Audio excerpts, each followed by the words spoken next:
Ladies and gentlemen, good day and welcome to the Acutaas Chemicals Limited Q2 and H1 FY26 earnings conference call hosted by JM Financial Institutional Securities Limited.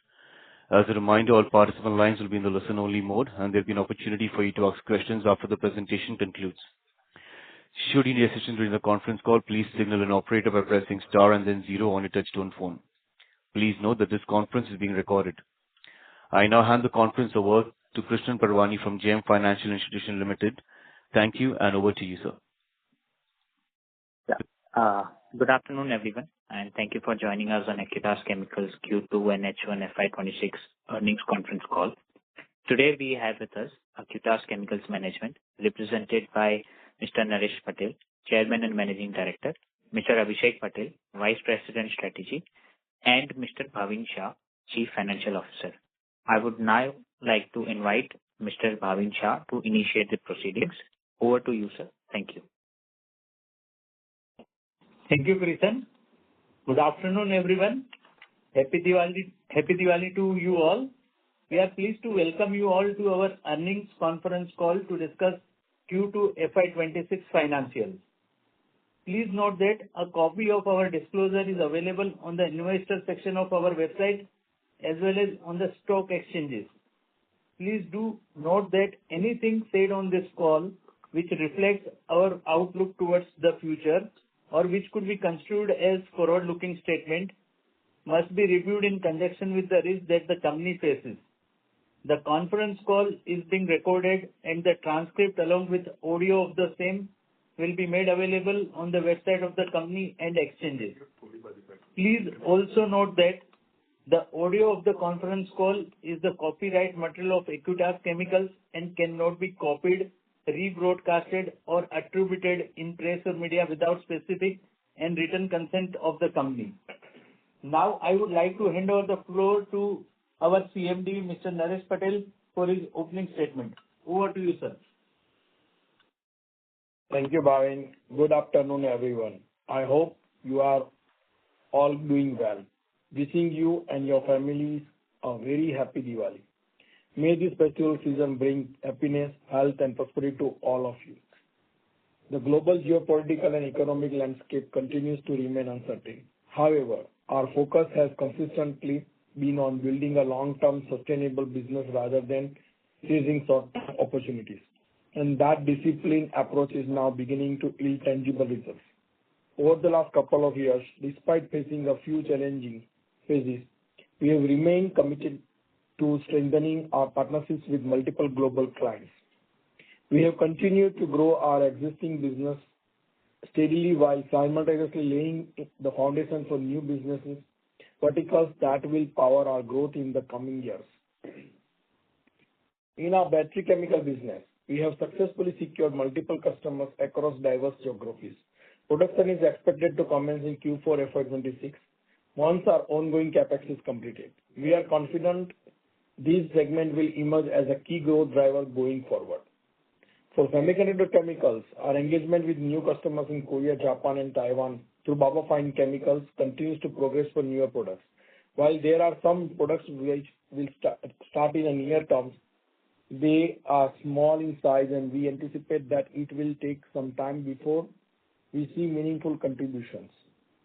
A new joint venture in Korea, Indichem, also marks a major milestone in our international expansion journey. The groundbreaking ceremony took place last month, and capex activities are now underway. This venture is expected to start contributing to revenues from H2 FY27. Together, these two verticals, battery chemicals and semiconductors, will serve as important growth pillars for us, alongside our CDMO business, where we are witnessing a healthy increase in customer inquiries and new molecule additions to our CDMO pipeline. This has significantly enhanced our future revenue visibility. Overall, we are steadily moving towards our vision of becoming a global chemical company with diversified business verticals catering to multiple industries, including pharmaceutical, battery chemicals, semiconductors, chemicals, cosmetics, and other specialty chemicals. Now, turning to our performance for the quarter. Our Q2 FY26 revenue grew by 24.1% year-on-year to 306.2 crore, This strong growth was primarily driven by our advanced pharmaceutical intermediate segment, while the specialty chemical business continued to demonstrate stable performance. To conclude, our business continues to stand on a strong and resilient foundation, well positioned to deliver around 25% revenue growth for the year. With that, I now like to hand over to our Vice President Strategy, Abhishek Patel, who will walk you through the detailed business update. Over to you, Abhishek. Thank you, Naresh bhai. Good afternoon, everyone, and very happy Diwali to all of you. Let me take this opportunity to share further insight into our business performance for the quarter. Starting with the pharmaceutical intermediate segment. This segment delivered a robust performance with revenue of 262.6 crore in Q2 FY26, reflecting a strong year-on-year growth of 27.1%. The growth was primarily driven by CDMO business, supported by healthy contribution from the core advanced pharmaceutical intermediate segment. Moving on to the specialty chemical segment. Revenue of this segment stood at 43.6 crore during the quarter, a steady growth of 7.3% year-on-year. Our commodity chemical sub-segment recorded a strong growth both on year-on-year and sequential basis, led by higher volume as well as stable pricing. However, this was partly offset by softer performance in Baba Fine Chemical business. Now turning to capital expenditure. CapEx for H1 stood at 141 crore, primarily diverted towards Jhagadia site, focusing on electrolyte additive project and the pilot plant at Sachin site. To provide some additional update, the electrolyte additive CapEx at Jhagadia is progressing well and is expected to be completed by Q4 FY26. There has been minor delay due to extended rainy season. However, progress from our side remains on track. The pilot plant CapEx is proceeding as planned and is expected to be completed by Q3 FY26. As shared in our previous call, the total CapEx for FY26 is expected to be around 250 crore, and we have sufficient cash reserves to comfortably fund these investments. Coming to the business update. Starting with pharmaceutical intermediate segment. Our ongoing CDMO projects are progressing in line with expectation and expected to start contributing by end of FY26, subject to regulatory approvals. As Naresh bhai highlighted, our CDMO pipeline continued to expand, and during the last quarter, we dispatched a couple of validation batches for new products, which mark important progress in scaling this vertical. As Naresh bhai mentioned earlier, we remain focused on building long-term sustainable business relationship rather than choosing the short-term opportunities. Over past 2 years, the industry has navigated through volatile raw material price and global geopolitical uncertainties, which affected many chemical players worldwide. Despite these challenges, we continue to work on strengthening our existing product portfolio and developing new products to prepare for the future. These sustained efforts are now yielding the results. With pricing stability returning, we are witnessing notable margin improvements in our core advanced pharmaceutical intermediate business, leading to overall margin expansion across the company. One of the reasons of the improvement in the margin is that we started restructuring our existing core pharma intermediate portfolio by churning out low margin products at the same time maintaining our growth guidance of 25% for overall business. This has resulted in better product mix, leading to better margins. On semiconductor chemicals, adding to what Naresh bhai mentioned, we have couple of products that are expected to move into commercial scale production through Baba Fine Chemicals. While these products are still small in terms of overall revenue contribution, they represent an important milestone, a clear sign that our earlier efforts in this space are beginning to materialize. We believe that in medium term, our semiconductor portfolio will broaden further to become a meaningful growth driver for the company. To conclude, we are on track to achieve around 25% revenue growth with EBITDA margin expectation to be in the range of 28 to 30% in FY26. The change in the margin guidance is primarily driven by a higher contribution from CDMO business, product mix, and improved profitability in pharmaceutical intermediate segment and operational efficiency. With that, I will now hand over the floor to our Chief Financial Officer, Mr. Bhavin Shah, who will walk you through the detailed financial updates. Over to you, Bhavin Shah. Thank you, Abhishek Bhai. I would like to briefly highlight the key performance metrics for the quarter and first half FY26 before we open the floor for questions. Let me start with quarterly performance. Revenue from operations for the quarter reached 306.2 crore, representing 34.1% growth YOY. Gross profit for the quarter was 170.7 crore, reflecting 59.3% increase compared to the same period last year. The gross margin expanded by 1,232 basis points YOY to 55.8%. Gross margin was driven by improved product mix and operational efficiency. EBITDA for the quarter was 95.3 crore, which grew almost 2x compared to the EBITDA of same period last year.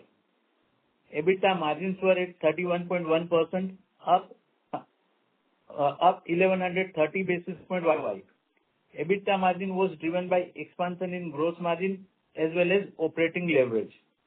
PAT for the quarter was 71.9 crore, up 91.3% YOY. PAT margins for the quarter were 23.5%, which show an expansion of 824 basis points YOY. Moving on the H1 FY26 performance. Revenue from operation for the first half of the year reached 513.4 crore, representing 21.3% increase year on year.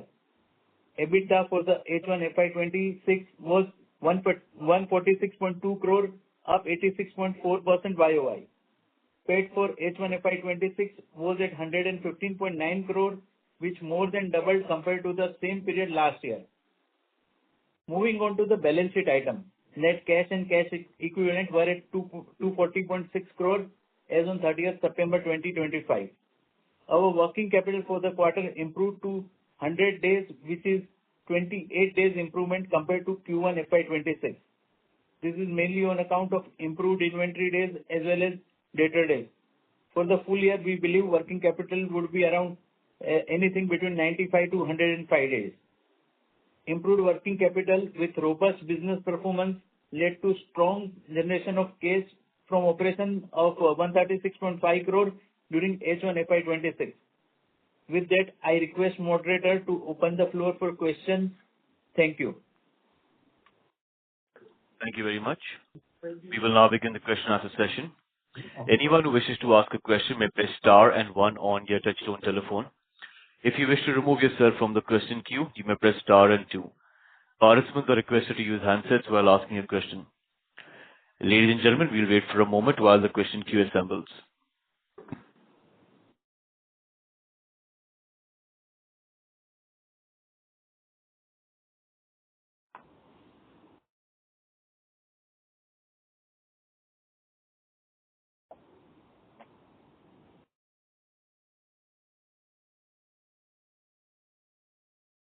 We have the first question from the line of Mr. Krishnachandran from JM Financial. Please go ahead. Yeah, hi sir. Congrats on very strong set of numbers. Three questions from my side. First, on the new CDMO contracts, I think Abhishek Bhai mentioned that validation batches have already been sent. Just wanted to understand, when do you expect to meet these new CDMO products? So as we mentioned, we have sent the validation batches during this quarter for a couple of our new CDMO. And again, those are subject to regulatory approval. We estimate this to start by end of FY26, which is last quarter. Again, depends on the regulatory approval. Okay, got it.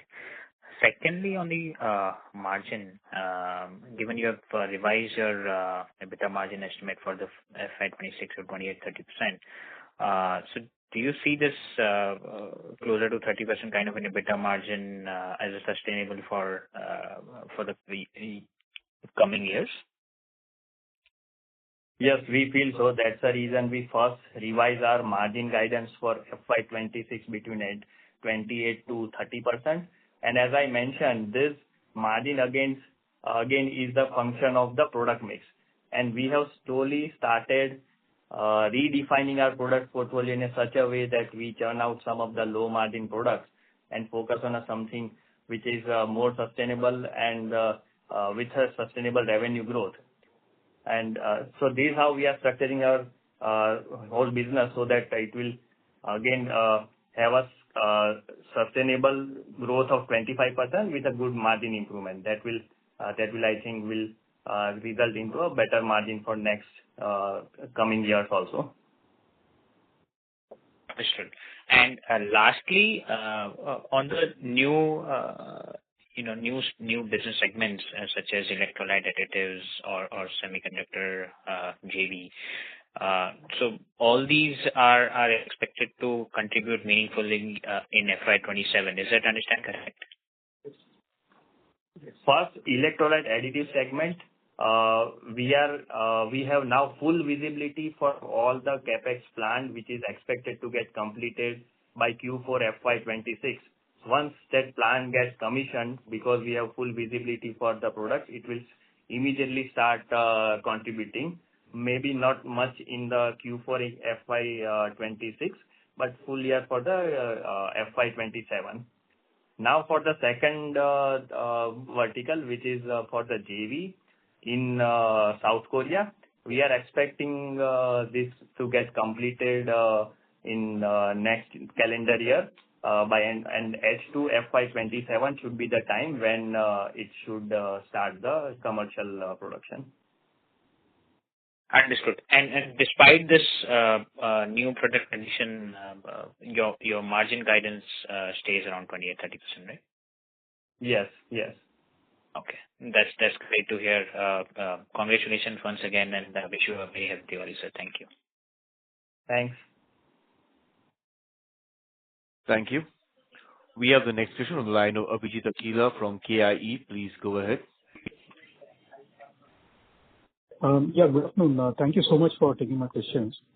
First, on the gross margin expansion, so is this entirely because of the shift in product mix within the pharma catalog business, or have there been improvement in process efficiencies, etc., also in that business? Yes, it's a function of both the overall product basket as well as because it's our core competency to improve our margin through process improvement, through supply chain improvement, as well as the operational efficiency. So at the gross margin, it's both function of product mix as well as the margin improvement in some of our top revenue contributing product. Apart from that, we have also improved our margins at the operational level by more than 2.5%, and that is because of operational efficiency and the contribution from our solar power plant project, which is now commissioned. Okay, so the solar contribution is now fully in the base, is it, or was it only partial for the quarter and we see the full impact in subsequent quarters? It's completely on stream. Because the 5 megawatt project was commissioned in this quarter, it was partly accounted in this quarter for 5 megawatt out of the total 16 megawatt. Got it. Just one, further clarification on that margin topic. So, Abhishek bhai, we've seen in the past that we used to enjoy 20% plus margins on the pharma side a few years back. And then there was, some erosion that happened because of maybe Chinese competition and increasing raw material prices, etc. Now we have managed to claw it back. But just sort of wondering what gives us the confidence that, the erosion that happened 2-3 years back is not a risk factor to be concerned about any further. So it was a learning for us in 2022, and then how we navigated through this process, that learning we convert into our SOPs to develop our business in going forward. And as we mentioned, we have taken several steps during that time and thereafter, but now because the pricing scenario has got stable, it is now started showing into our bottom line from Q4 FY24 onwards only. And those are the learnings which will definitely help us in future to have a maintain or thrive the margin in future also. Okay, thank you for that. Just one last thing from me before I get back in the queue. We are guiding to 25% revenue growth for this full year. In the first half, I believe we've done about 21%. So should we expect that the second half will be, significantly better from a growth standpoint? And then also on the CDMO front, how much of the first half growth came from CDMO, or what was its contribution, and where do you see it going in the second half? Will it be a very, much heavier contribution in the second half from CDMO? First of all, related to our revenue guidance for the full year, we are still very confident that we will deliver 25% growth rate for the full year after 21% growth in H1, considering whatever the pipeline we have in terms of our CDMO, our other pharma intermediate business, as well as the newer verticals in chemical segment. Related to your question of a pharma business split between CDMO and a non-CDMO, we are not actually giving the bifurcation. But in terms of growth, the higher growth is coming from the CDMO segment as it was earlier expected than the traditional business. And in going forward also, that CDMO business will definitely have a better growth than the traditional pharma intermediate business. Okay, understood. Thank you so much, and I'll come back in the queue for any more. Thanks. Thank you. We have the next question on the line of Nilesh G from HDFC Securities. Please go ahead. Good afternoon, sir. My question is particularly on the balance sheet side. If I look at trade receivables, so after March 25, trade receivables are on the higher side. Before that, if I look at FY24-23 numbers, the trade receivables were quite significantly lower. But since March 25, the receivables are on the higher side. If you look at... Sorry to interrupt, Mr. Nilesh. I request you to come closer to the microphone as we are unable to hear you very clearly. Sure. So this is regarding with receivables. So receivables in March 25 also were in the range of 29,000 lakh, and now this September 30 also number is in the same range. So what has led to this? If I compare this number with the FY24 number, it is significantly higher. So when we say for export market, our receivable is always on a 90-day side, and domestic is on 120 days, and we always said that it will be average 105 to 110 days. With improved collection and our effort, we are able to bring it to 87 days for this quarter. So adding to this, when you talk about the absolute number, and when we are into 25% growth territory, I think you should look at it the days of data rather than the absolute number. Because if you see our quarterly sales against the data outstanding, you will find that it is always near to the 90 days because the revenue is increasing every quarter. Okay. And secondly, on this, our JV with Inchem, you talk about last year in the month of June, you formed the planning to produce electrolyte. So any update on that? That remains still status quo only, and it has not moved further from that level. Okay. Yeah, that's all from my side. Thanks a lot, and wish you a happy Diwali. Thank you. Same to you. Thank you. We have the next question from the line of Prerna Gandhi from Ruksha Capital Research. Please go ahead. Hello, good afternoon, sir, and thank you for giving me this opportunity. I just wanted to know with respect to the Indichem project, sir, can you just reiterate exactly when we will start to commercialize the entire project? So as we mentioned during our commentary, the groundbreaking for this project was done in last month, and project is expected to start in H2 FY27. So from there onwards, commercial revenue should start. Okay. And sir, going forward, we do expect like a lot of chemical companies are slowly shifting to, CDMO space as well. What do you see the growth prospects over here as well? Because there will be eventually, like other countries will also come into the picture. So where do we see the growth prospects in the next 3 to 5 years? The CDMO business, when we talk in CDMO business in pharma segment, is not a business which can come to anyone overnight. Of course, there is a lot of work available in the market and a lot of players are there in the market to grab those business. But that business is always a function of how you are complied with the quality system, because originator or someone who is giving you the business for the outsourcing or the manufacturing of outsourcing in this industry, they would like to see the level of compliance related to QA, your consistency, relationship with that customer over the years, because consistent supply, quality supply, as well as the QA system in place. And lastly, and not the least, the environment and the EHS compliance. These are all the factors which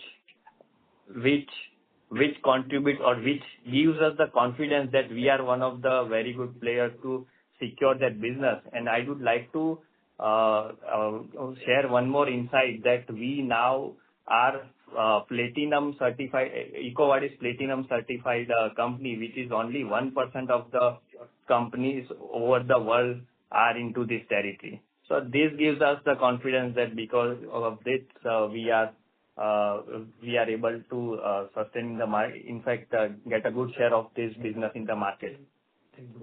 Okay. Thank you so much, sir, and happy Diwali. Thank you.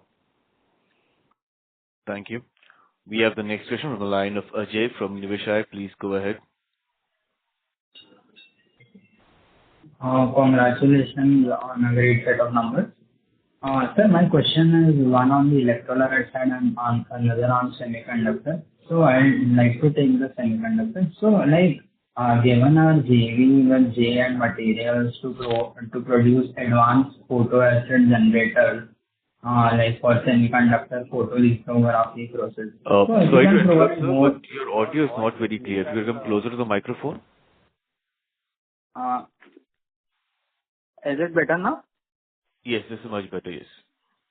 So given our JV with JN Materials for the PAG photoacid generators for semiconductor photolithography process, so if you can provide what type of specific products which will be produced by the JV, and how do they differ from existing products which were being made in Baba Fine Chem and even the existing offering in the market, and how will these products be maybe applied in the semiconductor, because there are base chemicals which are used for cleaning purposes, and then there are advanced chemicals. So if you can maybe give more details on the products, particularly on the photolithography. And if anything on the customer side, maybe because Baba Fine Chemicals was previously driven by just one major customer, and have we started to get more traction from newer customers? So if you can highlight that. First of all, I would like to make one thing very clear, that both the business of semiconductor in India through Baba Fine Chem and in Korea through Indichem are completely different business verticals, no kind of connection. That is one thing. Related to products which are going to get developed or manufactured in Indichem, actually we already mentioned that those are more value-added products than those traditional product in Baba Fine Chem. But over and above that, we will not be able to share much detail on this product which are going to manufacture there. And our one customer, which is Harriers in Baba Fine Chem, we are committed to that customer fully to their product and the confidentiality of the product, and we are never going to get into their product line ever in that customer's business. It will be completely different business in Korea. Okay, sir, got it. Sir, another on the electrolyte side, because we have mentioned the capacities of the two electrolyte additives which we are going to manufacture. And correct me if my understanding is incorrect, but maybe there are 20, 30 another electrolyte additives in the market. So maybe in the overall scheme of things, how big will be our both electrolyte VC and FEC in the additives market? Because these additives will again go into electrolyte, which will further go into making cells. So, if you can give maybe some color on the size of these two electrolyte additives and the overall scheme of things. And also, sir, just a follow-up on this, because there are different technological advancements going on, and which type of cell is going to emerge, maybe from LFP to NMC. And now even sodium or zinc kind of batteries are getting traction. So my question is are these additives which we are going to manufacture? So when the type of cell changes, is it the electrolyte additives also needs to change, or the existing one would be capable enough to provide the stability between the transfer of ions from cathode to anode? If you can maybe give some color on that. First thing, let me give you the understanding that VC and FEC are two initial products which we developed, marketed, and already commercialized. Apart from those two additive products, we have several other additives already developed and commercialized, and full list of those chemicals are already available on our website. So those are based on our changing needs of the market and cater towards the newer requirement of the customer. Related to your question related to sodium batteries, all our additives are for lithium-ion batteries. And related to your question of the size of this business, we have planned capacity of 2,000 metric ton VC and 2,000 metric ton FEC based on our signed contract with based on our signed contract with the customer and some demand. So we have full visibility of all the products, all the capacity which we have planned. So based on that capacity requirement, you can estimate the size of this product. No, sir, my question is again on the market, the global electrolyte additives market would be how big, and in that market, VC and FEC would be how much proportion, because VC as an additive for anode is 30-40%. So I just wanted to know the size. Sorry to interrupt you here. Sir, here I am saying about Acutaas, not with the global. And whatever we had done in installation of the capacity, we are supported with the agreement for long-term agreement for supply of VC and FEC. So that is what we have secured for ourselves. So for further, if you can come to offline or you can do the research on that later on. Let's focus on the current Acutaas related affairs. Thank you very much for this today. Thank you. Thank you. Participants are requested to kindly restrict your questions to two per participant. Participants are requested to kindly restrict your questions to two per participant. We have the next question from the line of Abhigyan Srivastav from Marcellus Investment Managers. Please go ahead. Hello. Hi, sir. Am I audible? Yes. Okay. Sir, a few questions. So, why is the goodwill rising in the first half of the year's balance sheet versus FY25? Have we made any acquisition? Yes. If you see the consolidated balance sheet, we have invested in Indichem in Korea with some premium. Non-controlling stake, we paid some premium toward non-controlling stake that is showing as a goodwill. Goodwill of around 16 crore is been generated for this quarter for investment we have done in Indichem. Got it. Okay. Could you explain what the driver of the unrealized gains and losses in the cash flow statement are? 19 crores in H1, and where is it included in the P&L? If you see the 19 crore, we have shown that in other income, that is exchange fluctuation, and that is form part of other income in P&L.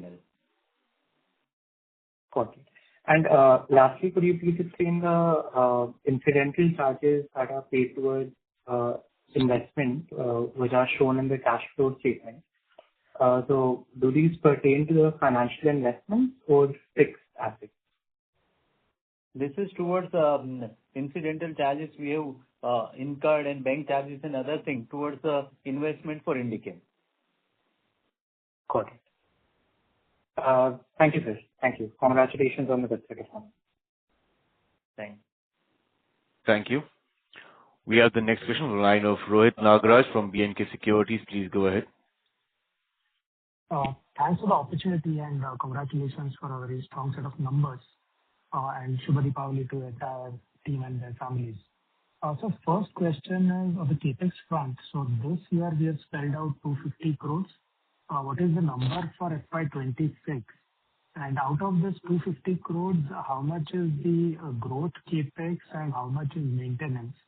The other part is, out of the growth CapEx, generally, what is the kind of asset terms that we look at, and the peak potential revenue, how it is looked at? I mean, whether we look at 2 years, 3 years, or 4 years. If you could provide some details on this. Thank you. Out of 250 crore CapEx plan for FY 2026, 40 crore we are expecting towards maintenance CapEx, and rest is from the growth for the growth CapEx only. Out of which around 180 crore for the full year was the plan for electrolyte additive CapEx, and 30 crore was planned for pilot plant CapEx. In terms of asset turn, we see generally around 2.5x is the asset turn we expect generally from all our CapEx going forward. This is what we expect from that. And around 3 years time should be the good time by which it should scale up the CapEx, whatever we do. Sure. And FY 2027, any number as of now? FY 2027 for the growth expectation of till FY 2028, we are already done with all our CapEx requirement, whatever projection we have done, and it will be more of a maintenance CapEx only. Sure. Thank you. Second question is on the upcoming additives capacity.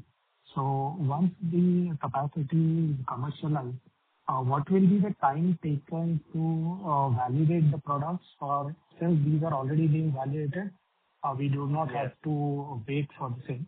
Yeah. No, it is already been validated from that site, and we will be able to quickly dispatch our material once it gets CapEx completed. Sure. Just one clarification on the same. What is the kind of volume that we are looking from supplying in the domestic market and in the exports market for the additives? It's completely for export market only, no domestic supply from this plant. Fair enough. That's all from my side. Thanks a lot and all the best. Thanks. Thank you. We have the next question from the line of Rajiv Anand from Narnolia Financial Services. Please go ahead. Hello. Hello. Thanks for the opportunity. My question is related to CDMO business. So I just want to ask that why there is a lumpiness in the CDMO business. Because first quarter it was very low and it ramped up sharply in second quarter. And secondly, I just want to know that what would be trend in third and as well as fourth quarter. Thank you. If you see our past financial also, our first quarter was always low out of all 4 quarters, and sequentially it grows every quarter on quarter till Q4 of every year. And if we do not see any lumpiness in the business, it is CDMO business is based on a customer requirement, and we have a full visibility for this CDMO business for the full year as well as the projection for next 5 years. Okay. Thank you. Thanks. Thank you. We have the next question on the line of Akshay from AK Investment. Please go ahead. Hello, sir. Am I audible? Yes, we can hear you. Yeah. First of all, congratulations for the great set of numbers. My first question is, in the opening remark, you said that semiconductor chemicals revenue will start flowing in, and it will be significant growth driver in the coming years.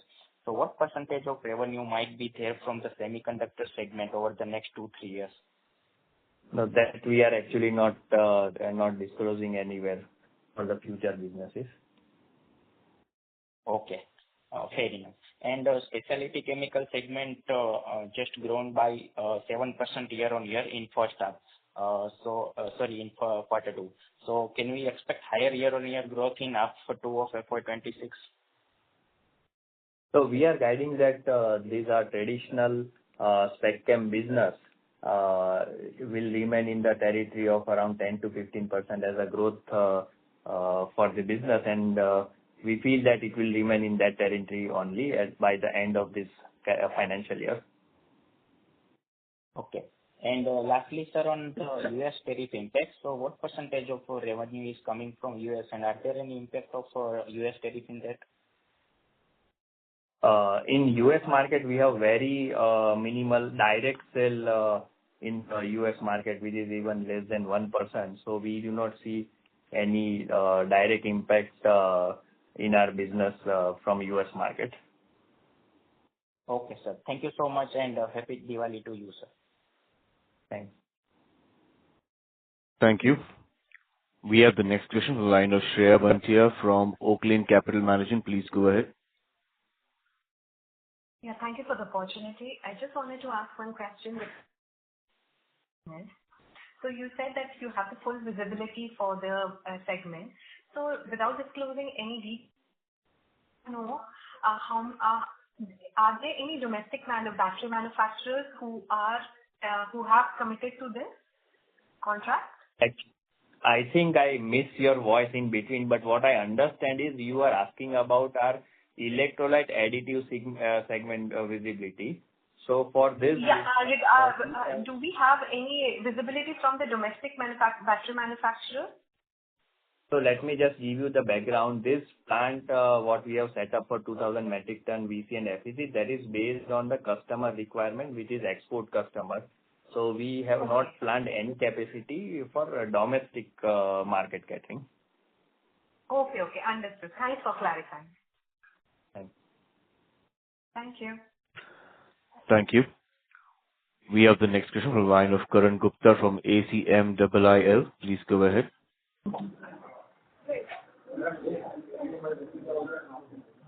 Yeah, hi. Am I audible, right? Yes. Yes, you're audible, sir, but I believe you're on speakerphone. There's a lot of background sound that is coming to your call. If you could go off speakerphone, please. Right now? Yes, Karan, you can. Yes. Yeah. So my question is regarding the CDMO side. The API basically announced in the US side is going faster than the I'm sorry to interrupt you, Karan, but your audio is not clear. There's a lot of background disturbance that is coming in.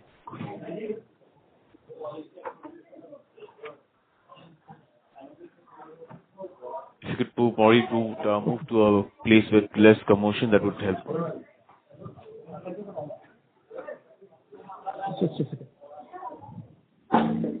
Request you to come back in the queue till you sort the audio challenge. In the meanwhile, we move to the next question from Mr. Bir Damania. Please go ahead. I hope I'm audible. Naresh, I have just one fundamental question. So, few years ago, you were purely an advanced intermediate company. Now that you have multiple segments, CDMO, battery chemicals, semiconductor chemicals, each of them with all of them would have different set of challenges and very, very diverse. So, I would like to understand a bit more on how the bandwidth for top management is placed, how we've hired, basically, if we've hired some KMPs, manpower to run each of these businesses, or anything else which you've done so that all the subsegments are on the right path. How do you see that kind of change over the last couple of years, and how will it change in the next couple of years? Okay. First of all, as you're tracking us since 5-6 years, when we started electrolyte business, when we entered into the electrolyte business only because we want to expand our chemistry. We are very strong chemistry-driven company. So basically, chemistry don't have an application only in pharma. So we want to expand our chemistry base out of pharma, and that's why we started acquiring Gujarat Organics, and then later on we entered into the battery, and then later on we acquired Baba, and now we entered into the semicon. So this is all to expand our strength into the production side and as well as the chemistry application. And if you see the last 5 years, we had management has introduced a lot of systems, digitalizations, KMPs are introduced time to time required for each segment. So this is a part of the business cycle, and this is part of the business to grow from one stage to another scale. So when and when needed, we introduce the people as well as the system as well as the equipment to make sure that that segment will grow. And in last 4 years, starting from zero, now electrolyte, we are investing more than 200 crore to make sure that we will start supplying in electrolyte commercially. We have already done Baba Fine Chem, and then now we are doing a JV in Korea where we are putting a new manufacturing site. The KMP is coming from my Korean partner is himself. They are all good technical background, commercial background in that segment. So automatically by partnership, we got the KMP in Baba as well as in Indichem. So this is how either partnership or by recruiting, we got our KMP in the system. I hope I had delivered you the expected answer. Yeah. Thank you and all the best. Thank you. We have the next question from the line of Raj from Arjav Partners. Please go ahead. Hello, am I audible? Yes. For the battery chemical segment, I wanted to understand how are we going to compete from the Chinese companies? Like in the earlier call, you said the EBITDA is quite higher. But if you look at China, the electrolyte additive companies, if you look at their EBITDA and their GP, they would be in single digits. Sorry, we will not be able to comment on how Chinese or what should be their EBITDA in this business. But at least what we know from since the development of this product from 2022, we made this product so robust in process. And at the current prevailing market price also, we are able to sustain the market and with the expected EBITDA margin. All right. And sir, what would be our payback period? For this, any of the project, we expect payback to be around 3 to 3.5 year kind of payback. 3 to 3.5 years kind of payback. All right. Yeah. And sir, on the South Korea JV, we are setting up a plant in Korea, right? So what exactly is our part in that JV? In South Korean JV, We are the investment partner with 75% investment, and 25% 25% is with our Korean partner who will bring their technology, their market, as well as the production capability. Supplier of starting material. As well as the supply of starting material. Supply starting, all right. And how much sale are we expecting from that Korean JV in FY27? It is expected to. Sorry. The Korean JV expected to start production in H2 FY27. Yeah, and how much sales are we expecting on an average? That we are not disclosing. All right. And for the electrolyte plant, are we expected to run at 100% capacity in FY27 itself? No, it cannot go 100% in 1 year. It will take around 3 years' time to reach an optimum level of capacity. And are we planning to invest more in that electrolyte additives going ahead? As of now, we have not announced any capex around this business as of now. But as we mentioned, we have full visibility of this whole plant we are setting up for this business, and then more business is expected considering the kind of business development going on. So we may announce the additional capacity planning in future if needed. Understood. And sir, in the CDMO Sorry to interrupt you, Mr. Raj. Request you to kindly come back in the queue for follow-up questions. Okay. Thank you. Thank you. We have the next question from the line of Ankit Mittal, an individual investor. Please go ahead. Thank you for the opportunity and congratulations for a great set of results. I wanted to understand more about the EBITDA margins from a more medium-term point of view. For FY27, 28, do you think we can maintain this 28 to 30% kind of EBITDA margins? As you mentioned, now you have full visibility on the CDMO as well as the electrolyte additives business. So internally, do you have the confidence in maintaining, like say, this 30% kind of margins for next 2-3 years? As I mentioned, we have guided for this financial year, and all the margin improvement, whatever are done, these are more of kind of permanent in the nature and as well as the function of the product mix. So based on that, we are confident that we will be able to sustain this margin level in future also. And for the electrolyte additives business, do you think that business can have a 30% plus kind of EBITDA margin? Which business? Sorry? Electrolyte additives. Business definitely will not have such a high margins. Okay, so it will be in the range of 15 to 20% then? That we cannot disclose. Okay, thank you. Thank you. We have the next question from the line of Vivek Gautam from GS Investment. Please go ahead. Sir, congratulations on an excellent set of numbers. Few questions about, number one was about the product. Any risk due to the product concentration and the client concentration in our case, which you have thought, and competition intensity, which we face, and opportunity side and expected growth path for us. And lastly, sir, a small complaint. Yours is the only company which is Acutaas Srivastava, company secretary, who is refusing to share the shareholder list. I have been writing many mails, but unfortunately, out of my portfolio of 40 companies, yours is the only company who are saying you come to Surat and have a look at the shareholder list. That's very, very unfortunate and gives a very wrong message. Thank you. See, I think Acutaas Srivastava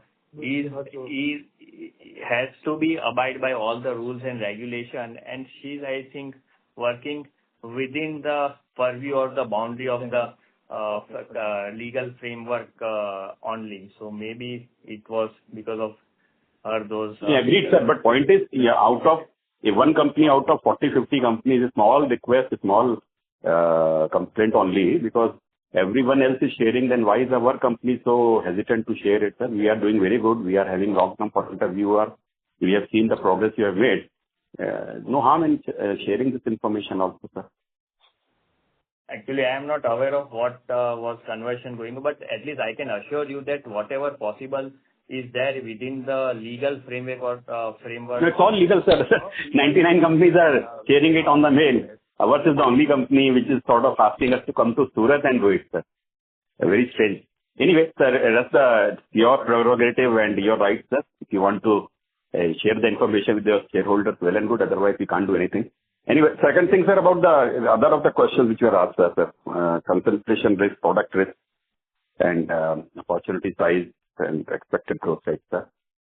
So we always believe in multiple products. We do not have any single product going to a single customer. We have more than one customer for every product, and for every customer we have multiple products. That is what this is how we have built our whole business over the years. Fantastic, sir. That is really visible from the numbers also, sir. And for CDMO business, obviously it has to be a one-on-one business based on the contract. So we have multiple product as well as the multiple customer as well as the multiple industry and a good amount of diversification. Mm-hmm.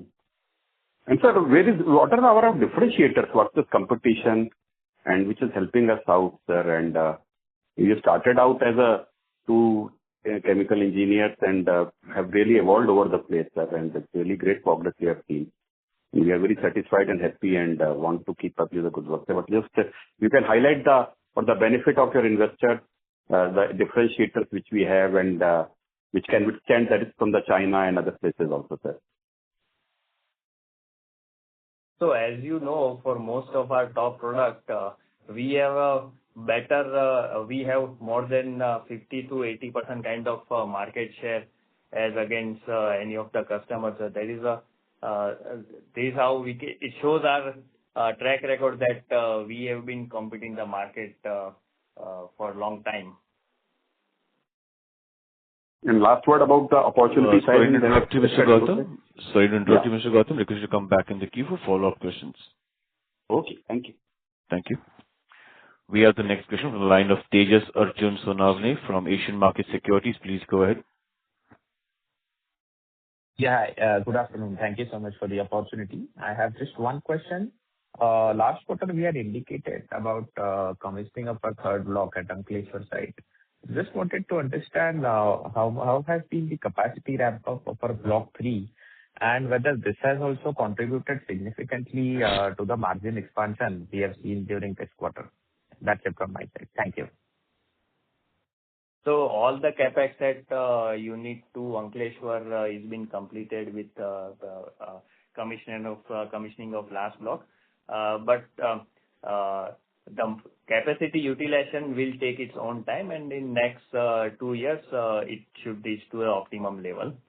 Margin expansion is not because of this commissioning of a new block. As I mentioned, the margin expansion is a function of product mix, as well as the operational efficiency, as well as the cost improvement measure what we have done over the year.